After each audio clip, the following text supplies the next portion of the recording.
இவர்கள் ப்ரொடக்ஷனில் இன்வெஸ்ட் பண்ண மாட்டார்கள், உற்பத்தியில் இன்வெஸ்ட் பண்ண மாட்டார்கள், பர்ச்சேஸில் வாங்குவதில் தான் முதலீடு செய்வார்கள். பிற மாநிலங்களில் பிற மாநில முதலாளிகளிடத்திலே வாங்குவதில் தான் முதலீடு செய்வார்கள். ஏன்? 20,000 கோடி, 19,500 கோடி, 20,000 கோடியை முதலீடு செய்வார்கள் வாங்குவதில். ஏன்? ஒரு அலகு மின்சாரம், ஒரு யூனிட் மின்சாரத்திற்கு ₹1 கமிஷன் என்று வைத்தா கூட பல ஆயிரம் கோடி கமிஷன் வருது. அதனால்தான் இவர்களை commission boys, not chief minister, not prime minister, brokers என்று சொல்வதற்கான தான். பிரதமர் என்பவர் இன்டர்நேஷனல் புரோக்கர், சீஃப் மினிஸ்டர் என்பவர் ஆல் இந்திய புரோக்கர். That's it. அந்நிய முதலீடை கொண்டு வருது. முதலீடே அந்நிய முதலீடு. அன்னைக்கு ஒருத்தனுக்கு அடிமையாக இருந்துச்சு வெள்ளைக்காரனுக்கு, இன்னைக்கு ஒவ்வொரு நாட்டுக்கு அடிமையாக இருக்க துடிக்குது.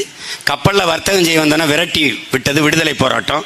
வானூர்தியில் வர்த்தகம் செய்ய வரவனை வா வா என்று சிவப்பு கம்பளம் விரித்து வரவேற்பது தேச